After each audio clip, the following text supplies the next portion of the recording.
If this Akashic reading found you, the energy coming through feels ancient, structured, and deeply intentional. Like this was a life where you were trusted with something not everyone had access to. Before I started this reading, I was called by Spirit to pull 5 of my Akashic cards in order to bring more clarity into the storyline that is coming through. And the messages here are very specific, carrying themes of healing, conflict, spiritual authority, ancient Egypt, and leadership. This reading begins in a much quieter environment than where it ends. You're not in a temple yet, not surrounded by stone or ceremony, but somewhere more grounded, closer to the land itself. There are natural elements around you, herbs drying, oils being prepared, bowls, cloth, the kind of space that feels lived in rather than constructed for display. Your hands are always moving, always working with something tangible, and people come to you not out of obligation, but because they trust you. You were known as someone who could sense what wasn't being said, not just illness, but imbalance, not just wounds, but the emotional or energetic cause behind them. People would sit in front of you and feel seen without having to explain themselves. And there's a softness in how you worked, a patience, a quiet confidence that didn't need recognition. But that environment didn't remain stable. There's a shift that comes in, and it feels sudden, disruptive, like the rhythm you were used to was broken. Movement replaces stillness. There are signs of conflict, not just tension, but actual displacement. People being separated, structures changing, roles no longer being what they once were. You were pulled out of that original space and forced into something much less certain. And during that time, something changed in you. Not your ability, but how you held it. You became more guarded, more observant, more aware that not everything could be expressed openly. There's a sense of loss here, not just of place, but of people. And it leaves an imprint that carries forward. This is where the next phase begins, and it feels like a transition into something far more structured. Stone replaces earth. Open air becomes enclosed space. You're now within something organized, intentional, almost ceremonial in its design. The presence of ancient Egypt comes through very clearly here. The architecture, the alignment, the way everything is built with purpose.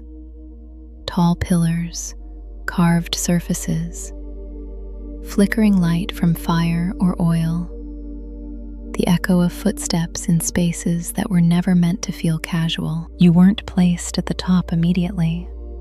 You were brought in, observed, trained. There were others above you, guiding you, testing you, shaping how you would use what you already had. And this is where your natural ability becomes refined into something much more controlled. You learn discipline, repetition, silence. You learn when to speak and when not to. You learn how to hold energy without reacting to it.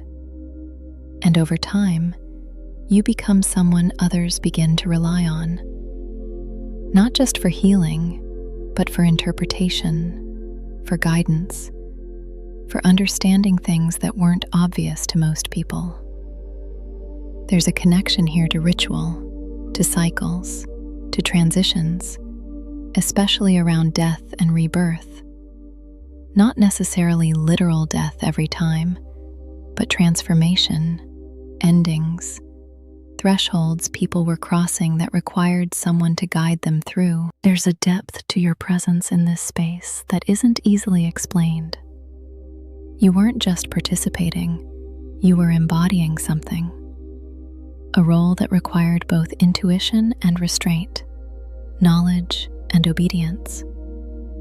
And that's where things become more complex. Because even though you rose into a position of authority, there were limitations placed on you. Not everything you knew could be expressed freely. Not every truth could be spoken. There were structures you had to operate within, expectations you had to meet, and at times, decisions that had to be made that didn't fully align with what you felt internally. There's a sense that you carried responsibility that extended beyond yourself, that people looked to you, trusted you, followed your direction, but that same position also required you to hold back parts of yourself. There may have been moments where power was used in ways that felt necessary at the time, but left an imprint afterward. Not regret exactly, but awareness. And that's where the energy of leadership becomes layered, because you weren't just someone with influence, you were someone navigating the weight of it, knowing that what you said or did had impact, and that not everything was within your control. There's also something here about new ideas, new ways of doing things, something you brought forward that wasn't entirely traditional, a different approach, a different method, something that required courage to express because it didn't fully align with what was already established. And that may not have been received easily at first. This life wasn't simple. It wasn't one role. It was multiple phases, each one shaping how you understood your own ability and your place within a larger structure. And the way this carries into the present is very specific.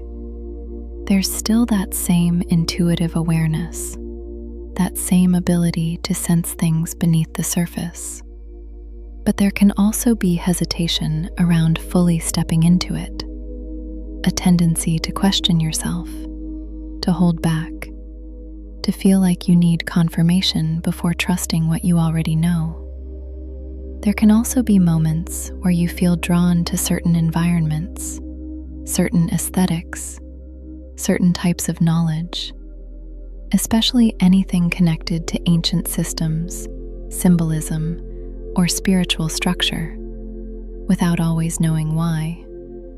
And when it comes to leadership or influence, there can be a push and pull.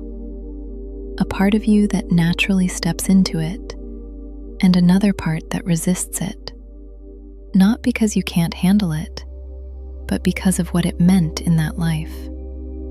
There's something about this life that stays with you in ways that aren't always obvious. It shows up in how you think, how you feel, how you respond to certain situations without fully understanding why.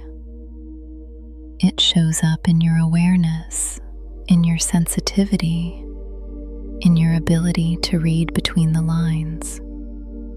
And the purpose of seeing it now isn't to stay in it, but to understand it. To recognize where certain patterns came from, so you can decide what you carry forward and what you don't. Lifetimes like this don't disappear. They integrate. They become part of how you move through the world, even if you never had words for it before. Your soul has lived many lifetimes, and the one that came through here is only one part of a much deeper story. If you feel called to explore your own past lives on a more personal level, I do offer private past life Akashic readings, where I go directly into your energy and bring through the lifetime that is most active for you right now. If you are interested, you can find that in the link below.